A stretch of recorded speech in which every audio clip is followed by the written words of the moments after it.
Well, good morning. Some of you may know I'm Ryan Scott and I work in the marketing team at the Thompson Okanagan Tourism Association. Welcome to our webinar today. It's great to have you all here. The focus and the subject today is reimagining live events. I'm the lucky one from the TOTA team that gets the opportunity of introducing the webinar today and taking care of the chat with my colleague Darnell, who'll be managing the communication on Facebook. Before we start, I'd like to respectfully acknowledge that I'm joining you today from the unceded ancestral and traditional territory of the Silks and the Innukum people. This webinar has been created in partnership with the BC Tourism Network, working together across the province to support the survival of BC's tourism affected by the COVID-19 pandemic. The BC Tourism Network is funded by some really key organisations, and they're the Ministry of Tourism, Arts and Culture, Destination BC, the Island Coastal and Economic Trust, and the Western Economic Diversification Fund. Our webinar today has been created in partnership with Junction Consultancy, who have been instrumental in the preparation for today's session. And this webinar will include content covering some key information around virtual events, and that is presented by, you've already heard him, Connor Galway from Junction. The session will follow a presentation followed by some Q&A, which you can add to either in the Facebook comment feed or the Q&A section in the Zoom feature. As Connor's already mentioned, some rare opportunities that we get the chance to communicate with each other right now. So please, we encourage you guys to share some communication and chat in the comment feed, but please leave the Q&A questions for that Q&A feature section on Zoom, or alternatively in the comment section on Facebook. So without further delay, I'd like to pass the torch to Connor, who will take you through the content for today's webinar, and I will speak to you guys later on in the session. Cheers. Awesome. Thanks, Ryan. Thank you, Ryan. I appreciate it. And thanks to the whole TOTA and the recovery team for having me this morning. It's a pleasure to be here with all of you. I'm coming to you here from the ancestral unceded territory of the Squamish, Tsleil-Waututh, and Musqueam people, which is, I'm looking over the water in beautiful Railtown, which is a sort of the tech community here in Vancouver. And so this morning, I'm excited to see you all. We're going to be talking about live streaming and live events, which is very meta, I'm aware, because we're doing a live webinar about live events. So no pressure, Ryan. What we're going to be talking about today is not necessarily all of the things to do with live events, but mostly we're going to go through the process of, okay, how do we plan a live event? When is a live event appropriate? It's not always, spoiler. And what are some of the things that we want to consider? So thank you very much to everybody who filled out the survey ahead of time. It was super useful. And we heard a lot of really interesting things. First of all, a lot of you are planning to do live events, and quite a few of you have tried them in the past. And it seems like they've gone reasonably well. And what I heard from you is, there's an opportunity for us to step things up a little bit. And I, from the shows that I've been on across all industries, I couldn't agree with you more. I think we're at a really interesting time where we've reached a sort of base level of, Zoom workouts and Zoom wine tastings and chef events, and there's opportunity for us to take it a step further. So that's my goal for this morning. So as Ryan mentioned too, if you have any questions or anything specific you want to bring up, pop it in the Q&A. This event is for you more than it is for me. So anything you want to divert onto or a specific question you want to have answered, please do that. We have a limited amount of time, so if we're not able to get to it, we will follow up. There will be a document after this where we'll address specific items. So first of all, I want to talk about when we should go live, because this is really a question. It's not an absolute that we should necessarily go live all the time. And so the question is, if we're going to create video content, how do we know that it's video content that should go live? Because I'm sure you've been on a lot of sessions where you're like, this probably would have been better recorded. They could have edited it, or we could have avoided some of these issues. And fundamentally, it's like, can we clearly communicate to our audience why they should be logging in live versus watching the recording? In something like this, hopefully it's that we can have some interaction. It's a chance for everyone to hang out with each other. We can do some Q&A. I'm imagining the people who watch the recording get a ton of value too, but there's just a bit of an elevated experience to be here live.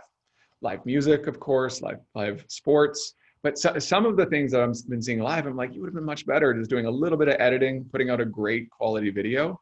And so is it interactive? Is the outcome unknown? And so when we think about even just the TV that we watch, we love watching sports because we don't know who's going to win. Reality TV is doing great in sort of live cable because people still need to have that sort of cliffhanger or suspense. But pretty much everything else we watch on demand, right? So why should our content be any different? You know, if it isn't unknown, if there isn't some sort of, suspense or interaction, if we're not offering real-time updates, chances are we can record it. So I know it sounds like I'm on a live webinar talking about live video, trying to talk you out of live sessions, but to be totally honest with you, in our client work, that's what we end up doing a lot of the time. Somebody comes to us and says, we really want to do a live stream. And we're like, why? And I love great live video. And so my goal here is to make sure that we're planning something that has a chance to be outstanding, has a chance to really engage people. And when we ask ourselves these questions first, it gives ourselves that opportunity. Here's a little bit about us. So we're Junction Consulting. I think I've bumped into most people on the call at some point, whether we're on the DBC calls or in sessions, but just kind of our secret superpower that we don't really talk about a lot is our support for live stream. And to make a long story short, it was about 8 years ago. We were working with one of the big brands on this screen, excuse me, and they said they want to figure out how to do live streaming. And we said, I don't know, we're a digital consultancy. Sure, we'll figure it out with you. And now at the time, there wasn't really anybody doing it. So we tried, we failed, we messed up. And along the way, 8 years later, I think we've become pretty good at it. We're not a production company, but we are a consulting group, and we help brands to figure out if and when and how to go live, the equipment they need, how to plan out their shows and that sort of thing. So here's just a few of the brands that we've worked with. Right now, by the way, if you don't know, the Fort Langley Jazz and Arts Festival has something really exciting planned for this year. It's not announced yet. I thought I'd just tease it here on this slide. So we believe in digital from the inside out, which is kind of what drives all of our work. And it's a consistent element for us in how we think about building this sort of thing. So I wanted to start by sharing just a few numbers. I'm a big data person. I love to back up everything we're doing with data. And just to kind of underscore the urgency and importance of what it is that we're doing here. And first is that it's not actually really that new. We've all been on Zoom calls constantly over the last little bit and been discovering things like cooking classes and workouts and that sort of thing, but it's actually been growing pretty consistently. If we look, this is pre-COVID, between 2018 and 2019, it rose 72%. So we're seeing significant uptake in live streaming anyways. And you might say, okay, well, that's just video game streamers, or it's just, like kids on YouTube. It's not actually. We'll see some numbers that show us that there are a much broader group of people viewing, but specifically during quarantine, we're seeing everybody is on. We're up another 200%. And again, it's not just those streamers. It's young people, it's old people. We're seeing uptake across all demographics. And then this I found really interesting. It's like, why are we bothering to do a live stream? Well, one of the reasons is when we look at the actual purchase data, and this was done by an e-commerce company, people are 67% more likely to buy a ticket or to a concert or an event after watching a live stream about something similar. So of course, this is very specific to events and experiences, but for a lot of us that's relevant. And what it shows us is that beyond just a recorded video, if we feel like we're able to have that human interaction, that we have that sort of two-way viewing experience, it actually affects our purchase decisions. And so it does make good business sense. It's not just a fun toy that we can use. And then, this is what we heard from all of you in the survey, but also what we're just hearing over and over from people is that if it's not a good quality stream, they're logging off. And there was a period of time at the beginning of sort of coronavirus where we cut everybody a bit of a break, right? It was fine that your lighting was poor. It was fine that the angle was bad. Now, we have so many options out there. We could be watching Netflix. We could be doing a master class. Like there's any of these interactive features are out there. So in order to keep people's attention, we need to step our quality game up a little bit. And then finally, and this is what I was alluding to earlier, believe it or not, about a third of baby boomers. Now, remember, baby boomers are not even like the middle of the adoption curve anymore. They're sort of on the backside. A third of baby boomers are streaming video every single day.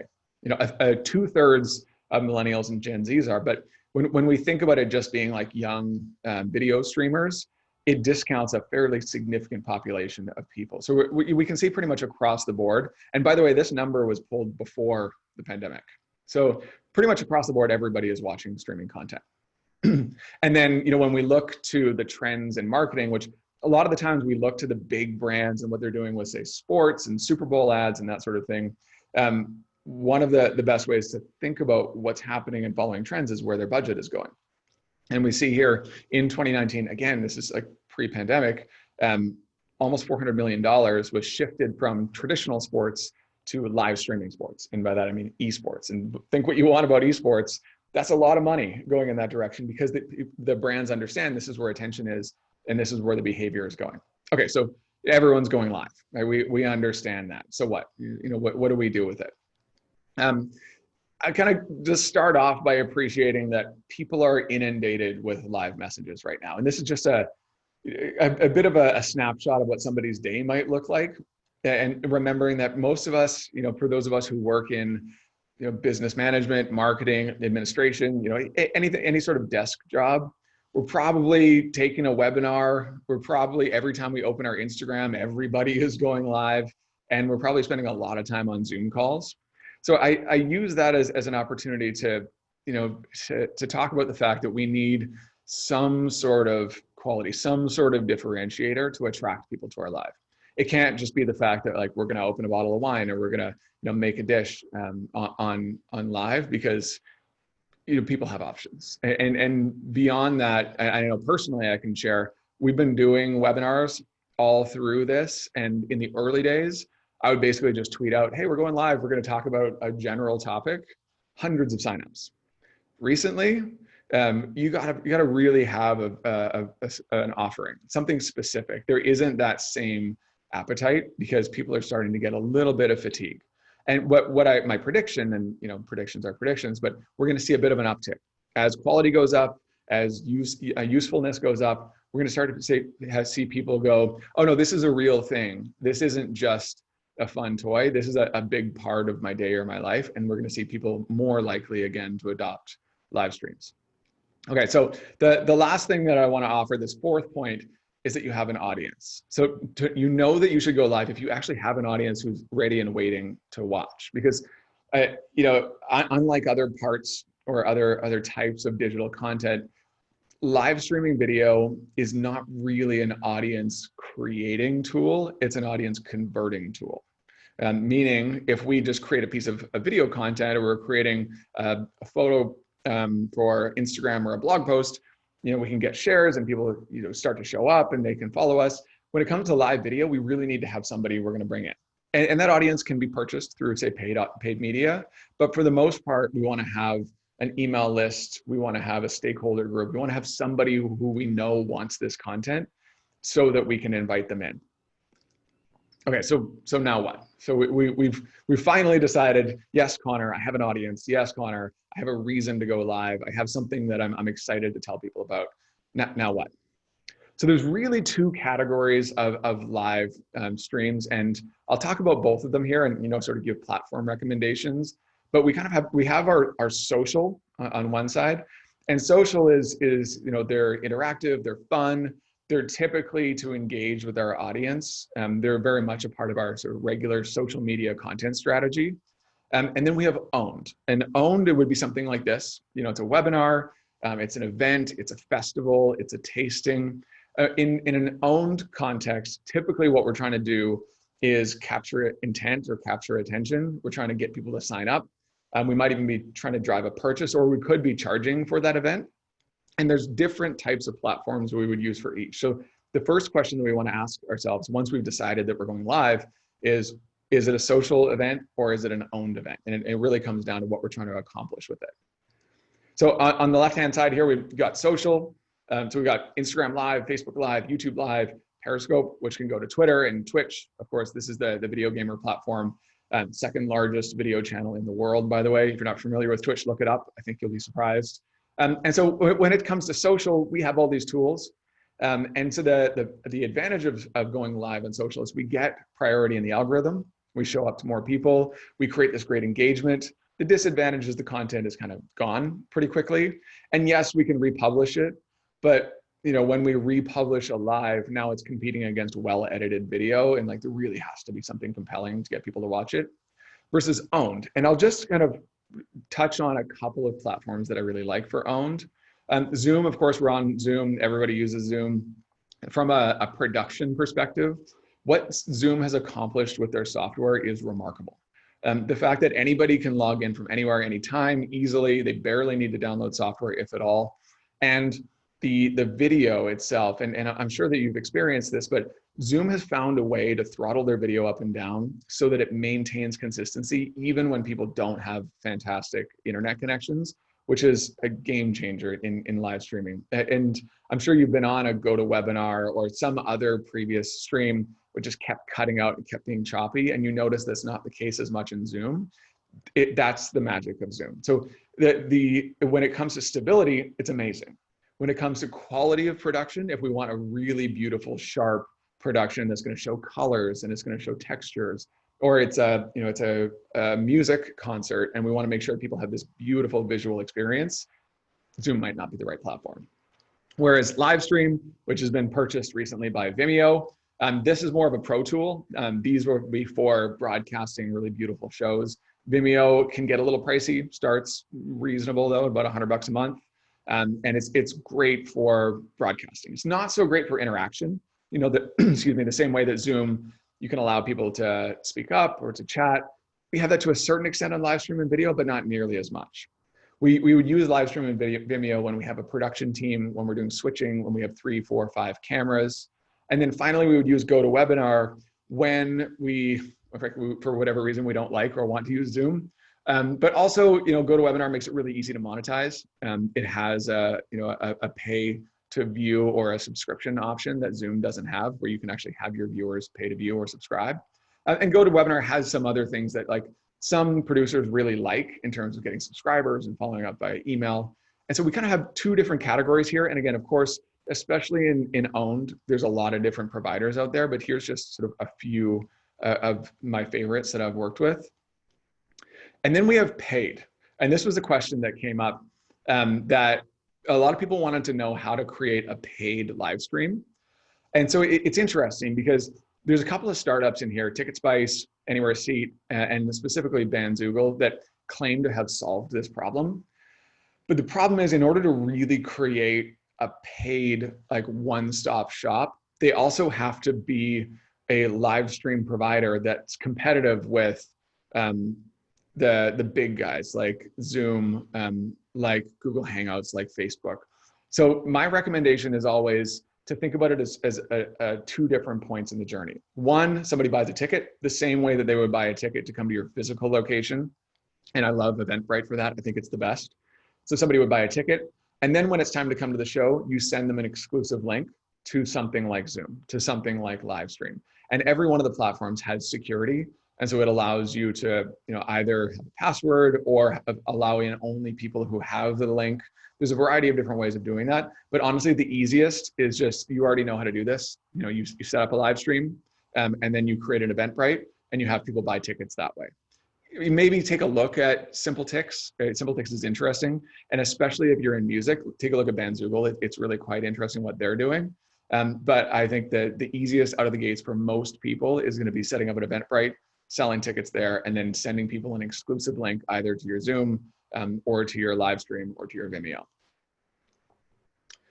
And then we also got some questions, and I've been thinking a lot about this, about the opportunity to monetize these streams that aren't just tickets.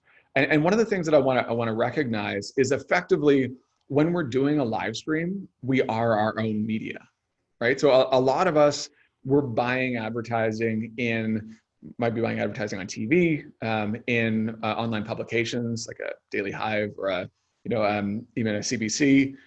So a lot of times we're buying this placement in other people's shows. Well, effectively, we've become our own show, right? So we have our own opportunities to sell. So really anything that we would have done with an ad, we can do with our live streams. And this is, of course, predicated on this idea that we have an audience, right? So when we invite that audience in, they are going to spend a little bit of time with us. They have dedicated attention. So it's about being very clear about our calls to action. And I'll suggest that if your goal is to raise money, to sell something online, or to put together, say, a curated package, maybe you're doing a music festival and you want to sell, an at-home, take and go dinner package, something like that. What you'll want to do is set that up ahead of time, have a really clear link, really clear call to action, and then use your own platform as if you're an advertiser. Open with it, be like, hey, thanks everybody for coming. I want to make sure that everyone's well taken care of, and I'm sure you're all hungry. Well, we've put together a promo code for you with this delivery service. Just go to here.com/ourfestival and you can buy now. All right, so anything you've seen in podcasts, anything you've seen in YouTube, you can now use for yourself. So the easy answer to the question, how do we monetize, that isn't just selling tickets, is doing any of the things that we already do, selling, trying to solicit donations, selling e-commerce products, et cetera. And then the more, we'll call it reaching opportunity, is to monetize using platforms like YouTube or Facebook or Twitch, or when we would actually create regular content and start to earn either subscription or advertising content. If anybody's thinking about that, shoot me a message or put it in Q&A. It's a little bit of a graduated opportunity. And the in-between would be using a platform like Patreon. Patreon.com allows people to subscribe to your content. So what you might do is have people pay you $8 a month, and every month you drop in a link to this month's live stream. But I think for most of us, what we're talking about looks something more like this than creating, say, a comedy show once a week. And this is what a lot of us have been doing recently. It's like hosting conferences, earnings calls, communicating with stakeholders. And so what I want to do is start using this as a basic template for what our setup can and should look like. And I'm going to give you a little bit of a shopping list, not because I think all of us are doing this, but because even this shopping list for this type of setup would be really useful if we're doing a cooking show, or if we're doing fitness classes, or if we're doing a wine tasting. And then of course, beyond that, if we're doing a festival or a conference, we're going to want to graduate to actually using a third-party service provider or a contractor. So there's 4 things we want to consider when it comes to our setup.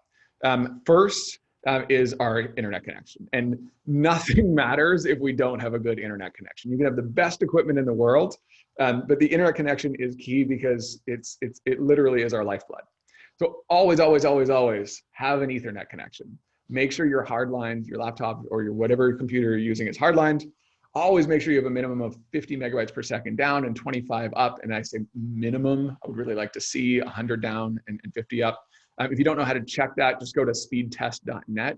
And I recommend doing 3 tests. Do a test about an hour before, a test about half an hour before, and a test about 15 minutes before, because your internet connection can throttle up and down, but make sure you have that before you ever go live. Probably do a test a day or 2 days before as well to make sure that you actually have what you need. But internet connection is absolutely table stakes, because please don't try to do this off of your phone connection. There are other solutions. If you can't accomplish this, you can send me a message. I can give you some suggestions. They're not always cheap, but they're out there. And then in terms of a camera, excuse me, in terms of a camera. So camera's key, and you can use, for certain things, you can use your laptop camera. The lighting is, frankly, for just a meeting or something like that, the lighting is more important than the camera, because most of our laptops have pretty good cameras.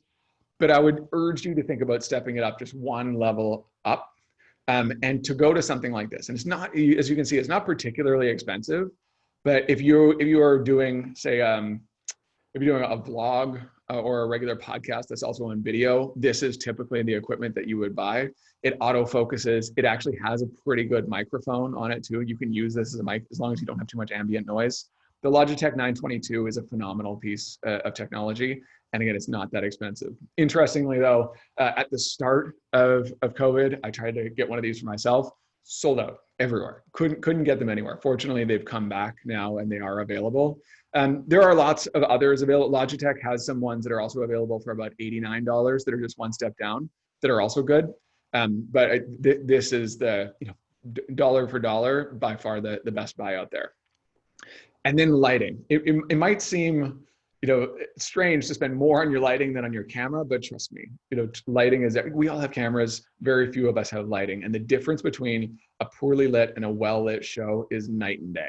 I'm sure that we've all seen, the old CEO with his laptop camera staring up at his face and it's grainy and yellow and all we can see is the ceiling. Well, a lot of that has to do with lighting. And so this is my favorite. It's a ring light with a stand. It's called the Westcott 18-inch. It's $200. You can also, from Westcott, you can get ones at like the $75, $100 range. But as you can see, these two things together, we're looking at under $350, and we have a really professional setup. And then finally, the unsung hero of all live events is audio. Everyone wants to talk about video. People generally understand internet connection as being important, but audio, you can cut out my video right now and you cannot see me and you can still get a great show if you have a really clear audio signal. This is my favorite mic.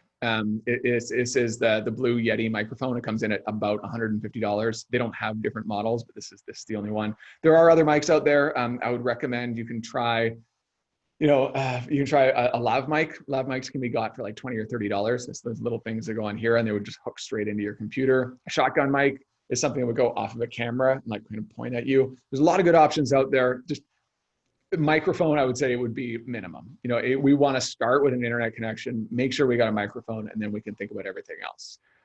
The worst, and please, everybody in the call, I would love for you to commit to never doing this, is the people who go on CBC and they have their headphones and their mic is dangling on their headphones and it's rubbing up against the buttons on their shirts. Please don't do that. And there's one guy who's on CBC almost every night and he does it every night. I'm like, is nobody telling him? Hopefully he's on this call. So microphone is an extremely important part of your setup. And then while we're still on the topic of setup, we have the camera angle itself. And so for a little crash course, I strongly recommend following this account. It's called Rate My Skype Room. It's a brilliant account that was started a couple of years ago before all of this happened. And what it does, literally just takes people on news shows and rates their background. So once we have our internet connection, our video and our audio, then we can start thinking about the things behind us. And Rate My Skype Room is actually really helpful and it gives pointers and tips, but a couple of things to pull away from it is, and of course this can be applied to an MC or a host, or if you're cooking or tasting wine, what's happening behind you, but certainly if you're giving a presentation at a conference or an event. So what you want is a good lighting, of course, but you want to make sure your camera is at eye level. The camera is currently sitting on a box on top of a chair, on top of a table. You want to make sure your camera is at eye level. You want to make sure that it doesn't feel like you're in a hostage situation like our poor friend Jason up there. Books are good, but generally clean lines, things that are simple. Shaggy is killing it down there with the piano. If you have a piano, it's a great option, but just less is more, but making sure that we have some sort of context or points of interest. So as you can see here, you can see clearly the difference between good lighting and medium lighting and bad lighting.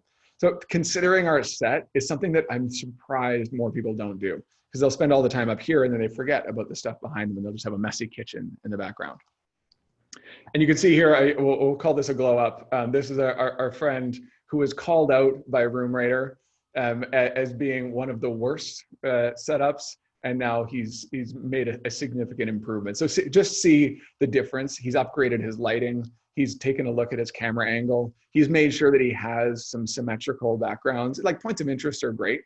And so the setup is definitely something you want to be paying attention to, because just imagine the difference in the credibility that you get between those two different setups.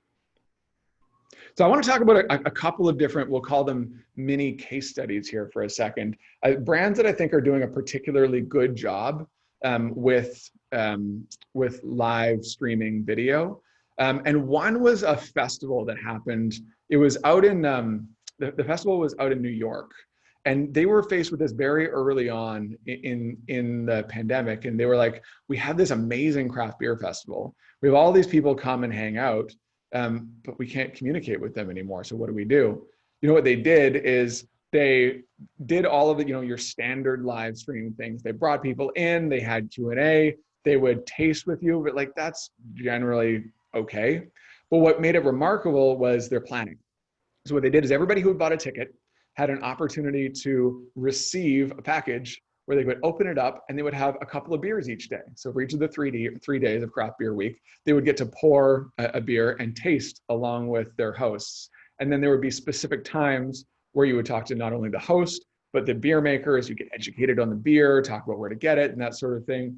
And the second thing that they did, so first was the at-home experience, absolutely key, something that not a lot of events and festivals are doing. And that at-home experience is just like, it makes it just feel real. You know what I mean? It makes it feel legitimate, like it's something that I'm doing rather than something I'm just watching. And the second thing that they did is they created this web-based experience. And so I'm not just watching it on Facebook or YouTube. I'm actually on their page, and on their page below the fold here, we have interactive chat. We have people weighing in with their opinions. We have tweets that are happening. There's just a bunch of stuff going on. And if you think about it, a festival, you know, whatever type of festival we like to go to, sort of the attraction of the festival is the stuff that's going on. It's the vendors. It's the fact that you can go over here and talk to people. You can check that thing out. And they've effectively created that on this page. And I thought they did it extremely well. And it was a very quick turnaround. It was just a couple of weeks before they had it up. So there isn't a whole lot of information online. I had to dig quite a bit for it, but I thought it was a great little case study. And then finally, my favorite, and this was a personal experience. My favorite was the Earls Wine from Home series. And so I don't know, was anybody, chat if you were on the Earls Wine from Home series, because it was awesome. Earls, of course, being a now North America wide, but you know, Vancouver proud brand. What they did is they identified, and I thought they did a couple of things that was really clever. They identified that, you know, the magic of Earls really isn't just their food, right? It's not just the wine that you drink at Earls. It's the experience that you have. It's the fact that you get to like hang out with a bunch of other people. Like, hey, how's it going? I haven't seen you in a while, and you meet new friends. And I don't know if they considered that when they first started it, because they just kind of did it and they just tried it. But there was a couple of things that I thought were really remarkable. One is they had this weekly hangout where they had their sommelier, and they identified, you know, they did a little internal scan, I guess if you want to call it that, and identified that their strength was David Stansfield, their sommelier, is hilarious. He's just this super personable dude. He will make fun of sommeliers all day long, meanwhile educating you like a sommelier. And he just had a little like crappy webcam set up in his apartment. I wish they had called me before. I would have given them some tips. And they started by literally just going live, but they did a few things that nobody else does. One, they had a host. So Devin, who is their social media manager, she would welcome you onto the call. Thank you, Ryan. She would welcome you onto the call. She would sort of guide you through, and she knew that David, if anybody here works in wine, you probably know David and know what a wild card he is. It kept him on track. Whereas constantly like, okay, David, we got to move on to the next wine. Okay, David, you can't say that. That's inappropriate. And would just like make sure that things were moving. From a viewer's perspective, it felt so clean and professional because I had that guided experience. Also, they had a bit of interaction in that ahead of time, they would send the wines they were tasting. They would always be accessible. You could get those wines for yourself at home. You can be tasting along. And they encouraged a lot of chat. And so people would be talking to each other. They had Q&A. They had little prizes, you know, $20 gift card for the first person who can name this wine, you know, that kind of thing. So they created this whole interactive experience that, you know, everybody, we had all been missing. And then as the series continued on and graduated, what we found was they stepped it up. They added a light. He had a little hand-painted sign that he put up in his background, but like none of it felt too perfect or too precious. And that was okay because we had the host. Had it just been David on his own and like things went sideways and he knocked over a glass and his kid was running into the picture, that would have felt very, for lack of a better term, janky. It's a technical word. But because we had Devin along with us, it always felt very in control. You know, it always felt like we knew where we were going. So they did a good job as the momentum started and they tested and they tried. They started promoting it through their social. They used email to capture people's emails. At the end of it, they didn't have like a clear and obvious call to action, but at the end of every one, it was like, hey, now everybody, you can buy these bottles 50% off from Earls. And I know personally, I more than a couple of times ended up buying dinner from Earls. And so I just thought it was a great example of people who clearly they didn't have a professional setup. You can see from the photo there, but they knew what they had. And in their case, it was a personable sommelier. It was a pretty good sized audience, and it was an opportunity to just have a little fun and create that interaction. So you can go back. There's lots of content that Earls has done. If you're interested, I hear from them. I can't guarantee anything, but I hear from them that they're going to be starting this up again in the fall. So I strongly recommend that you sign up. But that's just, I want to make sure we have a lot of time for Q&A, and I see a couple of questions coming in already, but that's just like a high level of 8 years of experience live streaming, a couple of things that we've learned along the way, and some recommendations. So thank you for being here and hanging out. And I wanted to open up now to anything that anybody wants to dig into, and I'd be as specific as you like.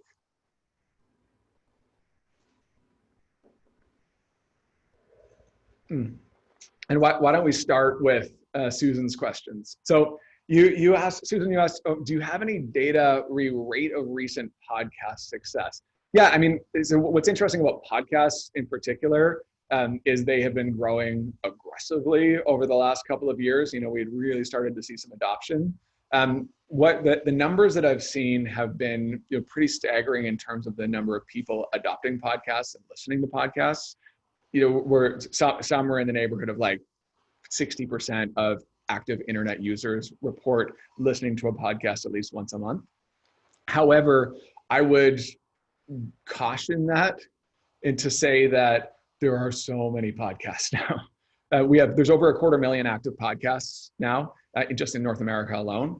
And so, you know, when we look at everybody is listening to podcasts, that looks like a massive opportunity, when in fact, it's maybe the most crowded space. And so when we think about actually like getting somebody to dedicate 20, 30 minutes or an hour of our time, we're competing with Joe Rogan, Tim Ferriss, we're competing with NPR and the New York Times. So I don't say that to say anybody should definitely not do a podcast, but to know that just like with our live streams, we have to have, you know, a compelling reason that this content should be on audio, and an audience that's asking for it. And so I suggest, you know, testing that through, say, social content or questionnaires. While we're here, anybody else have anything else that they would like to ask? And I know there was lots of chat, so thank you for that. And I wasn't able to see all of it. So if you have a question, go ahead and pop it in Q&A. And I would love to hear about any challenges that you're specifically dealing with, like an event that you're planning, a live stream that you're thinking about, and really anything that, you know, we collectively can chat about and help you through. So I got a question from Denny Warner. Thank you, Denny. For an awards ceremony that will have live and pre-recorded content, which social media platform do you prefer? We are able to do ticket sales through our website. Oh, great. Okay, so interesting. So Danny, I'm going to assume that you're talking about broadcasting live. The challenge is if you're going to do ticket sales to the live broadcast and then broadcast it on social media, we're not really going to be able to restrict it just to people buying tickets. So I'm going to assume that I'm misunderstanding a little bit here, and I'll just answer your question. The Facebook servers are incredible. And I hate to say this because of the whole Facebook boycott this month, et cetera, but like the way that they've set up live streaming, the quality, the consistency of the video, it's the best live streaming platform, full stop. Better than any of these you would pay thousands and thousands of dollars for. So, but which is to say that you could use that for Instagram or Facebook because it's the same server. So that's from a technical perspective, definitely the best place to go live. I would go live straight into your Facebook feed. You can advertise that. What I would also do is I would create a Facebook event ahead of time, get people to RSVP, and then when you're going live, push a notification to all of those people to come to the live event. So Facebook would be my easy answer. Of course, we have other platforms like Twitter, which are great if you have a great engaged Twitter audience. Periscope is great, but like if you use a really good platform like Livestream, you can actually simultaneously broadcast to all of the platforms if you like. I'll caution though that like if you're going to do that, of course you want to make sure that each platform is well branded, you're answering questions, but I would certainly start with Facebook as our default.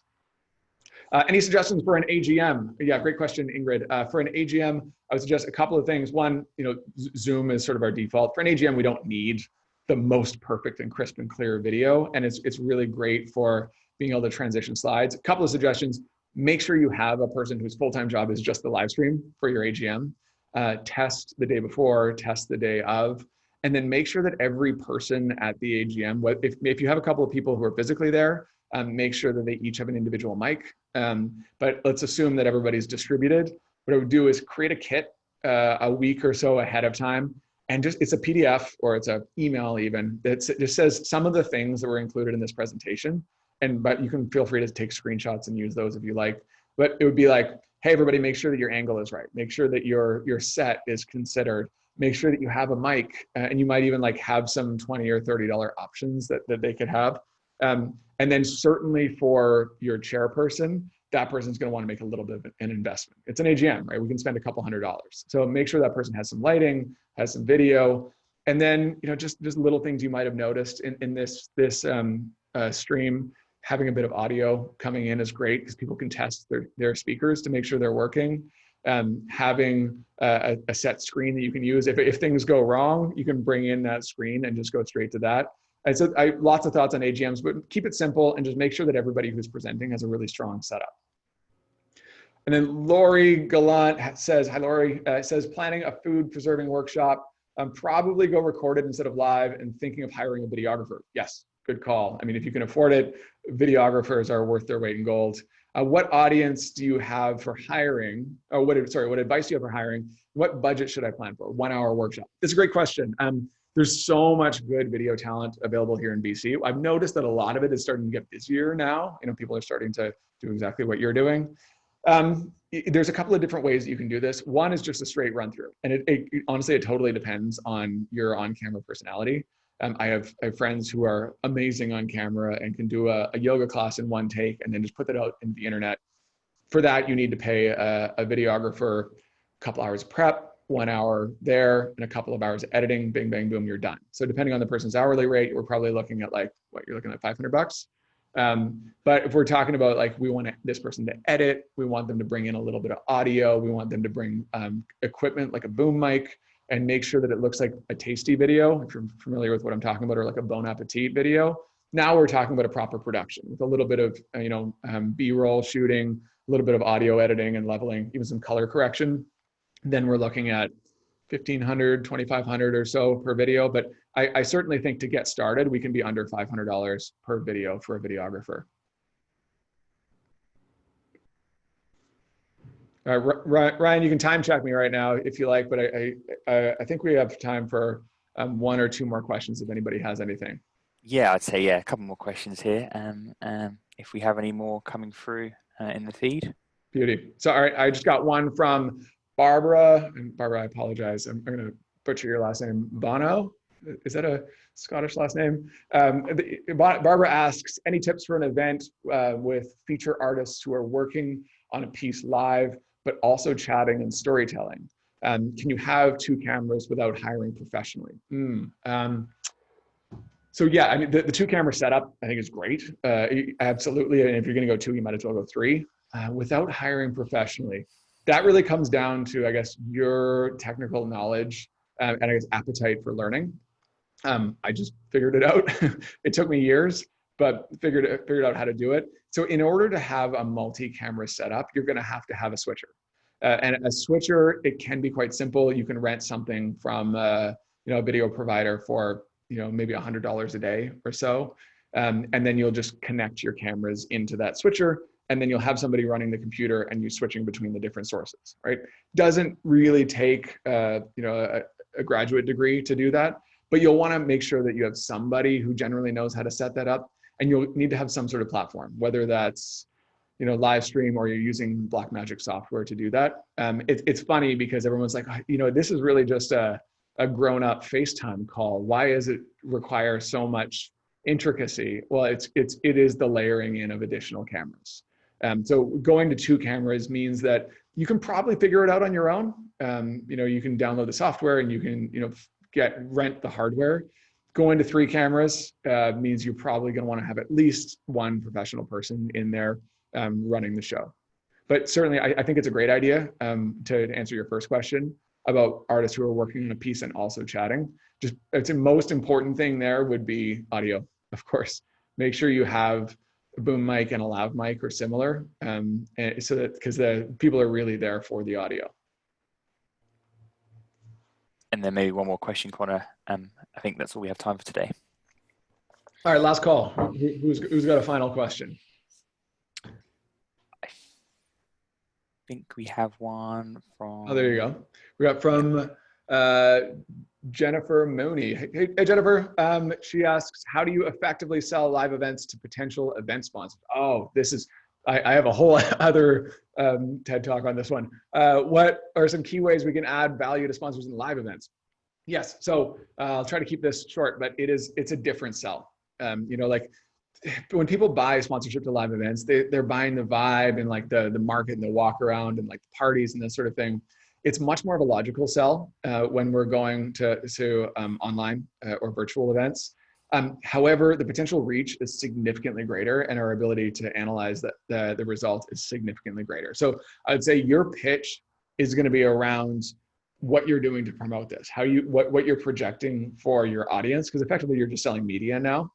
So a couple of things. One, start by building up what you think you could potentially project. If you're spending $1,000 on Facebook ads, you can probably reasonably think you're going to reach, 10, 20, 50,000 people, right? So start to build that out.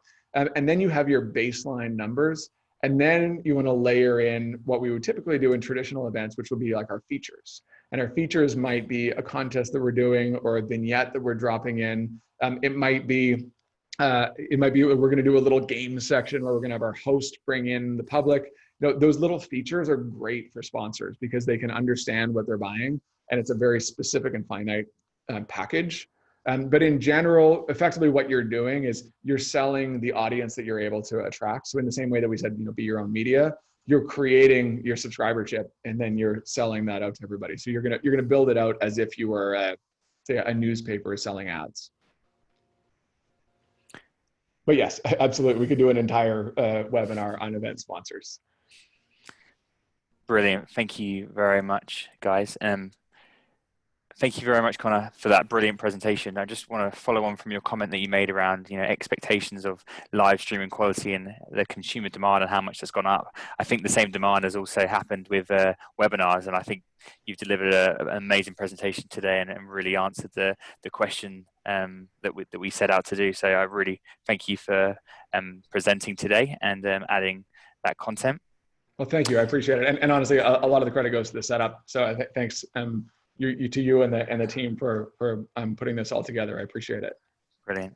Thank you. And thanks for everyone for joining us today. If you'd like to receive more information about the Resiliency program, you can head to tourismresiliency.ca and you can sign up to the program there by selecting your regional tourism partner at the top of the website. If you have any specific questions related to this webinar, you can email me at digital@totabc.com. I have been making a note of some of the questions we didn't get round to today, and I can see how we can support answering those, and I will share that information as well as the package that Connor mentioned that he will circulate as part of the program after the webinar. Our webinar in the program will be next Wednesday, and that will be focusing on food and beverage presented by Jason McMillan. And that will be Wednesday the 22nd at 10 a.m. And I believe some email communication will be going around about that shortly. Until then, I wish you guys a really good week, and I look forward to speaking with you guys in the future. Thanks, everybody. Brilliant. Cheers, guys. Thank you so much.